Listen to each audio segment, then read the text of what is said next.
అందరికీ నమస్తే. సుప్రీంకోర్టులో పార్టీ మారిన ఎమ్మెల్యేల అంశం పైన చాలా సుదీర్ఘ విచారణ జరిగింది. దాదాపు 2 గంటలు వాదనలు వినిపించిండ్రు.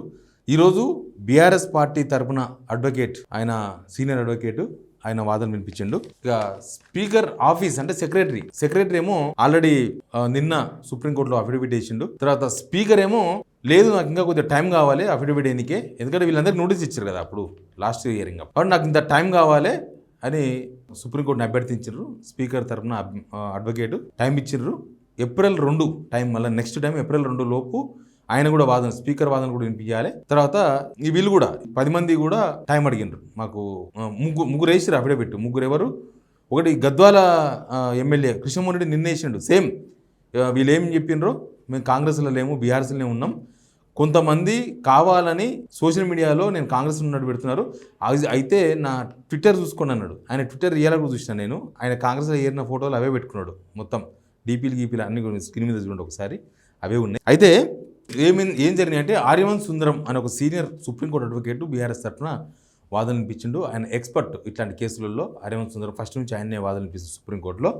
ఇక అయితే దీనిలో 2 అంశాలు మాట్లాడుకోవాలి మనం. ఒకటి, అసెంబ్లీ సెక్రటరీ చేసిన అఫిడవిట్ చాలా ఇంపార్టెంట్. ఎందుకంటే గవర్నమెంట్ తరఫున ఏం చెప్తున్నారు ఈ ఎమ్మెల్యేల గురించి అనేది ఇంపార్టెంట్ పాయింట్. ఆయన ఏం వాదనలు అంటే, ఆయన అఫిడవిట్లో ఏం పెట్టిండు స్పీకర్, అసెంబ్లీ సెక్రటరీ అంటే, అసలు స్పీకర్కు వేటు వేసే సమయమే ఇవ్వలేదు. వీళ్ళు కంప్లైంట్ చేసిండ్రు, అదే నెల కోర్టుకు పోయినారు, హైకోర్టుకు పోయినారు. అసలు స్పీకరు టైం ఎక్కడ ఇచ్చారు, టైమే ఇవ్వలేదు, వీళ్ళు దురుద్దేశంతో స్పీకర్ నిర్ణయం తీసుకోలేదు ఇప్పటి వరకు కూడా అని ఆయన అఫిడవిట్ వేసిండు. పరిపాలన వచ్చి జస్ట్ 15 నెలలు మాత్రమే అయ్యింది, కానీ ఈ ఎమ్మెల్యేల పదవీ కాలం అయిపోయే వరకు నిర్ణయం తీసుకోరు అని ఒక దురుద్దేశంతో మాట్లాడుతున్నారు వీళ్ళు. ఎవరు? బీఆర్ఎస్ తరపున అడ్వకేట్లు, లేదా బీఆర్ఎస్ కేసు చేసిన ఎమ్మెల్యేలు వివేక్, పాడి కౌశిక్ రెడ్డి, వీళ్ళొక దురుద్దేశంతోనే ఈ కోర్టుకు వచ్చారు అనే విషయాన్ని అసెంబ్లీ సెక్రటరీ చెప్పే ప్రయత్నం దానిలో అఫిడవిట్లో పెట్టిండ్రు. తర్వాత స్పీకర్కు విశేష అధికారాలు ఉంటాయి. ఆల్రెడీ మేము నోటీస్ కూడా ఇచ్చినాం ఈ పార్టీ మారిన ఎమ్మెల్యేలకు. జనవరి 16న 3 నోటీస్ ఇచ్చిండ్రు స్పీకరు. తర్వాత ఫిబ్రవరి 4కు 7 ఎమ్మెల్యేలకు నోటీసులు ఇచ్చిండ్రు అనేది అసెంబ్లీ సెక్రటరీ చేసిన అఫిడవిట్లో ఉన్న అంశం. అది కూడా కోర్టు పరిగణలోకి తీసుకున్నది. ఇంకా స్పీకర్ మాత్రం మాకు ఇంకా కొద్దిగా టైం కావాలన్నాడు. ఒక టైం అంటే ఎక్కువ రోజులు, అంతే పండుగలు సెలవులే ఉన్నాయి, 4-5 రోజుల కన్నా ఎక్కువ వర్కింగ్ డేస్ లేవు. ఏప్రిల్ 2కు స్పీకర్ వాదనలు కూడా సుప్రీంకోర్టు వినబోతుంది. అయితే అసలు వీళ్ళు బీఆర్ఎస్ నుంచి చేసిన అడ్వకేట్ ఆర్యవన్ సుందరం ఏం పంపించిండు, ఆర్యవన్ సుందరం ఏం చెప్పిండు అనేది చాలా ఇంపార్టెంట్. ఆయన ఇచ్చిన స్టేట్మెంట్స్ అయితే ఆయన వాదన చాలా గట్టిగా వినిపించింది. ఏమంటారంటే, స్పీకర్ అసలు కోర్టు ఒకటి అడిగింది. ఇప్పుడు అసెంబ్లీ సెక్రటరీకి ఒక అడ్వకేటు, తర్వాత స్పీకర్కి ఒక అడ్వకేటు, ఇట్లా 2 అడ్వకేట్లు పెట్టింది ఏందని అడిగింది. ఫస్ట్ అడిగిన తర్వాత 18/3/2024 మార్చి 18, అంటే దాదాపు మనం మార్చిలో ఉన్నాం, 18 సంవత్సరం దాటిపోయింది. అప్పుడు స్పీకర్కు ఫిరాయింపు ఎమ్మెల్యే మీద ఫిర్యాదు చేసినాము. అసలు మొదట వీళ్ళు ఫిర్యాదు చేసినాక అసలు నోటీసులు ఇవ్వలేదు. హైకోర్టు వాదనలు జరిపితే కూడా, హైకోర్టు విచారణ జరిపితే కూడా నోటీసులు లేదు. జస్ట్ సుప్రీంకోర్టు విచారణ స్టార్ట్ అయిన తర్వాత నోటీసులు ఇచ్చారు అనే విషయాన్ని కూడా సుప్రీంకోర్టు దృష్టికి తీసుకుపోయినారు. తర్వాత దానం నాగేందర్, కడియం శ్రీహరి, తెల్ల వెంకట్రావు, వీళ్ళు ముగ్గురు లోక్సభ ఎలక్షన్స్లో కాంగ్రెస్ కోసం పనిచేసిండ్రు. దానం నాగేందర్ ఏకంగా కాంగ్రెస్ అభ్యర్థి అయిపోయి, ఎంపీ అభ్యర్థి ఓడిపోయి మళ్ళీ ఎమ్మెల్యేగా కొనసాగుతున్నారు. కడియం శ్రీహరి, తెల్ల వెంకట్రావు అయితే ఏకంగా కాంగ్రెస్ పార్టీ గెలుపు కోసం వాళ్ళు ప్రచారం కూడా చేసిండ్రు. ఇక హైకోర్టు 4 వారాల్లో నిర్ణయం తీసుకోవాలని చెప్పింది, 4 వారాల్లో షెడ్యూల్ ప్రకటించమన్నది అనే విషయాన్ని కూడా సుప్రీంకోర్టు దృష్టికి తీసుకుపోయినారు. హైకోర్టు ఆదేశాలను స్పీకర్ పట్టించుకోలే.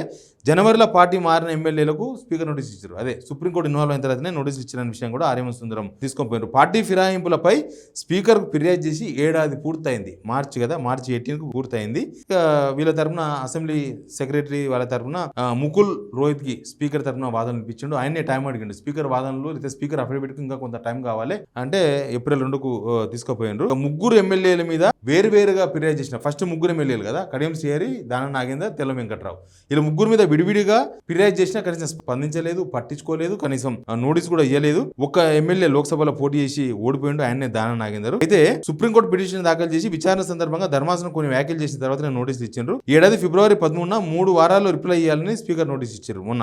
ఇప్పటికి 3 వారాలు అయిపోయింది. ఆ 3 వారాలు కూడా, ఈ 3 వారాలు నోటీస్ ఏమైందో కూడా తెలియదు. అదే ఎమ్మెల్యేలకు నోటీసులు ఇచ్చారు కదా, ఆ నోటీసులు అడిగితే వీళ్ళు టైం అడిగిరంట, మళ్ళీ మాకు ఇంకా కొంత టైం కావాలని. ఇటు తిరిగి దీన్ని లాగే ప్రయత్నం చేస్తున్నారు, దీన్ని టైం పాస్ చేసే ప్రయత్నం చేస్తున్నారని కూడా సుప్రీంకోర్టు ఒక కామెంట్ చేసింది.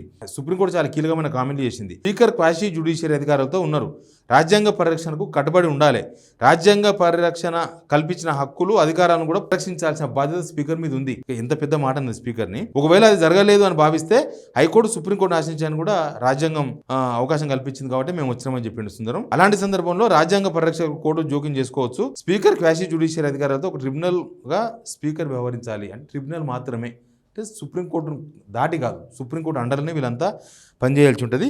స్పీకర్ అధికారాల్లోకి వెళ్ళాలని, ఆయన విధుల్లో జోక్యం చేసుకోవాలని కోరడం లేదు, కానీ రాజ్యాంగ నిధులు నిర్వహించాలని మాత్రమే తాము కోరుతున్నామని బీఆర్ఎస్ తరఫున అడ్వకేట్ వాదనలు వినిపించిండు. సుప్రీంకోర్టు చెప్పినట్లు స్పీకర్ వ్యవహరిస్తారంటే దాన్ని ఉల్లంఘించినట్లు కాదన్న విషయం కూడా చెప్పిన. గతంలో స్పీకర్ నిర్ణయం తీసుకొని సందర్భంలో సుప్రీంకోర్టు జోక్యం చేసుకుని ఆదేశించిన సందర్భం ఉందని పాత కేసులు, రిఫరెన్స్ కేసులను కూడా తీసి ముందర పెట్టిండ్రు. ఇట్లాంటి వ్యవహారాల్లో 3-5 రాజ్యాంగ ధర్మాసనాలు తగిన సమయం అని స్పష్టంగా ఎక్కడ చెప్పలేదు.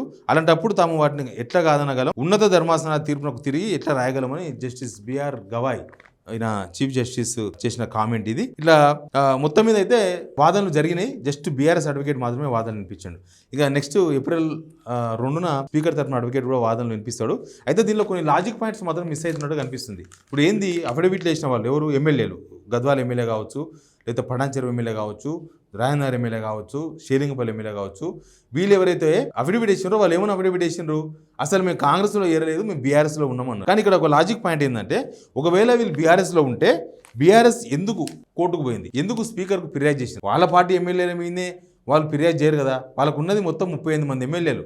38 మంది ఎమ్మెల్యేలలో ఈ 10 మంది మీద స్పీకర్కి ఎందుకు కంప్లైంట్ చేస్తారు, ఎందుకు హైకోర్టుకు పోతారు, ఎందుకు సుప్రీంకోర్టు దాకా పోతారు అనేది ఒక లాజిక్ పాయింట్. ఖచ్చితంగా దీనికి హైకోర్టు, సుప్రీంకోర్టులో ఇది చెప్పక తప్పదు. ప్లస్ పార్టీ మారలేదు అనుకున్నప్పుడు ఈ ఎమ్మెల్యేలు ఎవరైతే ఉన్నారో, ఎమ్మెల్యేలు లేదా స్పీకర్ ఆఫీస్ హైకోర్టులో ఎందుకు అఫిడవిట్ లేదు, వీళ్ళు అసలు బీఆర్ఎస్లో ఉన్నారు, కాంగ్రెస్లో లేదు, ఎందుకు నిర్ణయం తీసుకోవాలి, ఎందుకు వేటు వేయాలని కూడా అఫిడవిట్ వేయచ్చు. కానీ అట్లాంటి అఫిడవిట్ ఏమీ వేయలేదు. ఇంకోటి ఏంటంటే, ఒకవేళ వీళ్ళు బీఆర్ఎస్లోనే కనుక ఉంటే వీళ్ళు చెప్తున్నట్లుగా స్పీకర్ ఎందుకు నోటీసులు ఇచ్చిండు, మీరు మీ మీద వేటు ఎందుకు వేయకూడదని, మీకు 3 వారాలు టైం ఇస్తున్నాను, ఎందుకు డెడ్ లైన్ పెట్టిండ్రు, ఎందుకు నోటీస్ ఇచ్చిండ్రు, వాళ్ళు ఎందుకు టైం అడిగిండ్రు, మాకు ఇంకా టైం కావాలి, మేము ఇంకా ఇప్పుడే కాదు, ఇంకా మాకు 1 మంత్ టైం కావాలి, ఎందుకు అడిగారు అనేది కూడా చాలా ఇంపార్టెంట్ పాయింట్. ఇంకోటి ఏంటంటే, వాళ్ళు చెప్పిన ఒక స్టేట్మెంట్ ఉంది వాళ్ళు ఇచ్చింది, ఈ పార్టీ మారిన ఎమ్మెల్యేలు ఏమని, మేము కాంగ్రెస్లో చేరలేదు, కాంగ్రెస్లో చేరినట్లుగా జస్ట్ రేవంత్ రెడ్డిని కలిస్తే పేపర్లు మీడియా తప్పుదో పట్టించిన వార్తలను వాళ్ళు తప్పుడు వార్తలు రాసిండ్రు. ఒకవేళ పేపర్లో వాళ్ళు తప్పుడు వార్తలు రాసినట్లయితే, టీవీలలో వచ్చినాయన్ని తప్పు అయితే,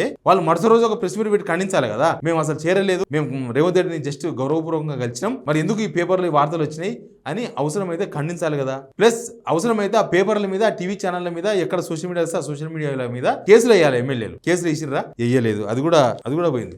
మొత్తం ఈ ఎపిసోడ్ అంతా కూడా చూసిన తర్వాత అసలు స్పీకరు, ఈ పార్టీ మారిన ఎమ్మెల్యేలు అందరూ కలిసి ప్లాన్ చేసుకుంటున్నారు అనే విషయం మాత్రం ఓపెన్ గా అర్థమవుతుంది. బహుశా సుప్రీంకోర్టు కూడా ఇలాంటి విషయాలు చాలా స్పీడ్ గా అర్థమయ్యే అవకాశమే ఉంటది. ప్లస్ స్పీకర్ ఏమంటారంటే, హైకోర్టులో స్పీకర్ ఇప్పింది ఏంది, స్పీకర్ విచక్షణ అధికారాలు ఉంటాయి, మీరు వేలు పెట్టవద్దు శాసన వ్యవస్థలు అని చెప్పి వాదన చేసింది. కానీ సుప్రీంకోర్టుకు పోతే ఆ వాదన చేస్తలేరు వాళ్ళు. సుప్రీంకోర్టులో మాకు టైం కావాలి, కొంచెం మాకు ఇంకా అఫిడవిట్లు తయారు కాలేదు అని ఇట్లాంటి సమాధానం చెప్తున్నారు వాళ్ళు. బహుశా ఒకవేళ హైకోర్టు అడిగినట్టు సుప్రీంకోర్టులో కూడా హూ ఆర్ యూ, మీరు మమ్మల్ని ఎందుకు అడుగుతారు అని స్పీకర్ అఫిడవిట్ వేయచ్చు కదా. ఇప్పటికే స్పీకర్ అఫిడవిట్ కూడా వేయలేదు. ప్లస్ స్పీకర్కి ఎంతవరకు అధికారాలు ఉంటాయని దాని మీద చాలా చర్చలు ఉన్నాయి. గతంలో మణిపూర్లో స్పీకర్ని పిలిచిర్రు, కోర్టుకు పిలిచింది, సుప్రీంకోర్టుకు స్పీకర్ని పిలిచిర్రు, ఏం చేస్తున్నావు అసలు, మీ విచక్షణ అధికారాలు అని చెప్తారు, రాజ్యాంగం పరిరక్షణ చేయాల్సిన బాధ్యత మీ మీద లేదా అని సుప్రీంకోర్టు ఆ రోజు క్వశ్చన్ చేసింది స్పీకర్ను. అయితే కేవలం ట్రిబ్యునల్ మాత్రమే స్పీకర్ అంటే కొన్ని శాసన వ్యవహారాలకు సంబంధించిన నిర్ణయాలు మాత్రమే తీసుకోవచ్చు. అందరూ మాట్లాడుతున్నారు ఇది. ఇప్పుడు జగదీష్ రెడ్డిని ఈ సెషన్ మొత్తం సస్పెండ్ చేసిండ్రు, అంతే. స్పీకర్కి ఆ నిర్ణయం ఉంది, పర్ఫెక్ట్ నిర్ణయం అది, అంటే ఆయనకు అధికారం ఉంది అది. కానీ శాసన వ్యవహారాల వరకు ఓకే. ఒకవేళ జగదీష్ రెడ్డిని మొత్తం సెషన్ కాదు, మొత్తం అసెంబ్లీకి వెళ్ళే సస్పెండ్ చేసినాం, కానీ కోర్టుకోవచ్చు, మళ్ళీ కోర్టులు దీన్ని పరిశీలించవచ్చు, కోర్టులు విచారించవచ్చు, ఇదంతా జరుగుతుంది. సుప్రీంకోర్టు అండరే వీళ్ళందరూ, ట్రిబ్యునల్స్ అంతా కూడా. కాబట్టి ఇప్పుడు ఈ 10th షెడ్యూల్ అంటేనే ఎమ్మెల్యేల ఫిరాయింపుకు సంబంధించింది. ఈ 10th షెడ్యూలు రాజ్యాంగ పరిరక్షణ జరగనప్పుడు సుప్రీంకోర్టులో ఖచ్చితంగా టేకప్ అవుతుంది, సుప్రీంకోర్టులో హియరింగ్ జరుగుతుంది, అన్నీ జరిగినాయి ఇప్పటి వరకు, అదే చెప్పేది.